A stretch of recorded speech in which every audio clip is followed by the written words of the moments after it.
근대 과학은 인간 세상을 완전히 바꿔놨습니다.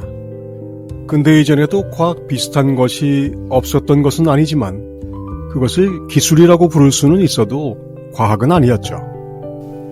알고 보면 근대 이전의 중요한 발명품은 거의 모두 중국에서 나왔죠.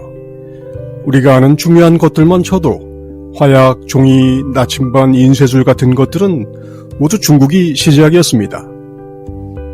그렇다고 중국이 근대적 과학을 시작했다고 하지 않는 이유는 과학을 통해서 인간의 이성이라고 하는 것이 전근대적인 신화, 종교, 정치로부터 독립된 것은 유럽이기 때문입니다.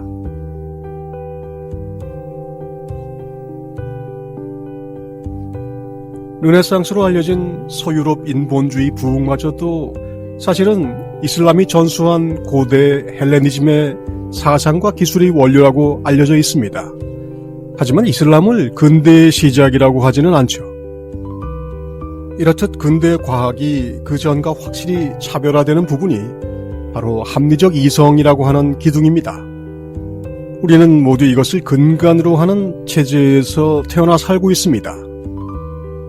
합리적 이성이라고 하는 것을 우리는 그런 생각의 틀을 근간으로 하는 세상에 태어나서 살기 때문에 당연한 것으로 여기고 의심하지 않습니다.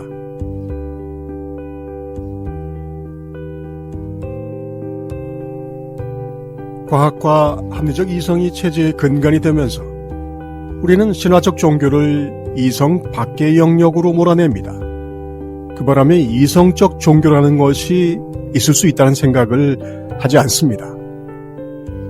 우리가 생각하는 이성적 종교는 양다리를 걸치는 식으로 일상적 생활은 합리적 이성에 기대서 하고 종교적 영역으로 들어가면 잠시 이성을 내려놓고 기꺼이 미신을 믿는 식입니다.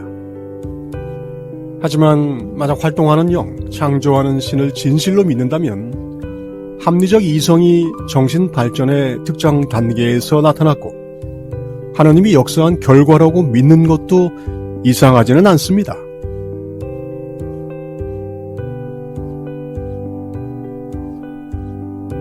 실제로 근대 과학의 한 분야로 자리 잡은 심리학은 발달 심리학으로부터 관조적인 정신과학에 이르기까지 이른바 전통적인 존재의 대사슬의 위계로 수렴됩니다. 그래서 다른 건 몰라도 정신적인 영역에서는 전통적인 위계와 과학적으로 밝혀진 위계가 별로 다르지 않고 이질적이지도 않습니다. 우리는 영, 혼, 육 같은 개념을 자연스럽게 씁니다.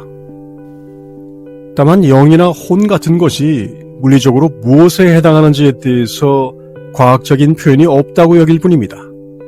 영은 생태계의 원리일 수도 있고 양자역학의 양자장일 수도 있다. 이런 식이죠.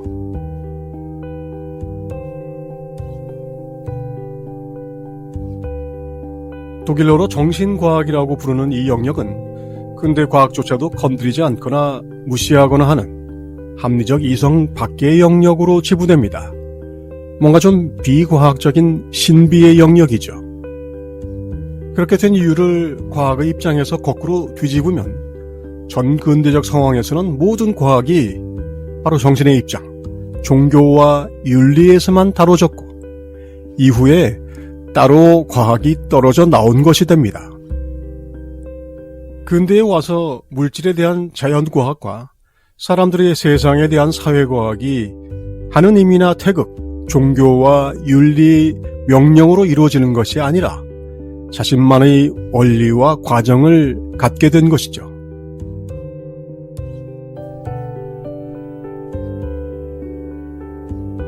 그래서 합리적 이성, 과학기술 시대에 영성 수련을 제대로 하기 위해서는 발상 자체가 거꾸로 뒤집혀야 합니다. 정신과학이 아니라 전체 영역을 모두 아울러야 합니다. 자연과학과 사회과학을 전문가 수준으로 공부해야 한다는 것이 아니라 내가 실행하고자 하는 정신과학과 여타의 과학이 어떻게 연결되어 있는지를 이해해야 하는 것이죠. 이런 균형이 없으면 정신과학만으로 고립되거나 다른 영역을 배타적으로 분리하거나 정신에서 찾아야 할 것을 물리적 자연에서 찾고 대화로 해야 할 것을 독백으로 우기게 됩니다.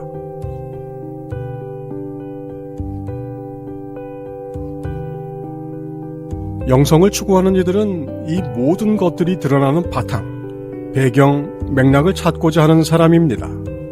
그래서 그는 점점 더 하나님의 마음으로 다가가야 합니다. 모두가 하나님의 영역이죠.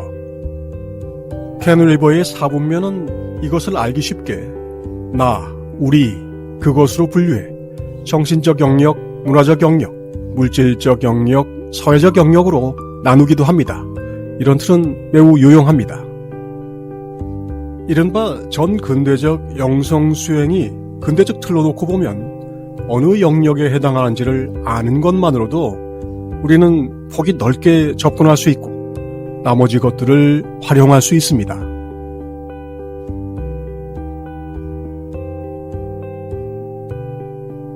전근대적 종교나 윤리가 잘못된 것이 아닙니다.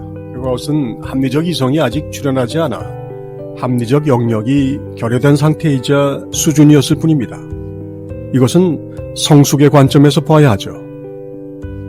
그리고 우리는 종교와 윤리, 하느님과 인의 예지가 세상을 다스리던 시대를 넘어 물질과학과 사회과학, 정신과학이 차례차례 분화되어 나오는 것을 목도하게 된 것입니다. 이제 우리는 좋은 뜻에서 인류의 분화된 영역을 모두 활용해 영적인 성숙을 추구할 수 있는 인류적 단계에 와 있습니다.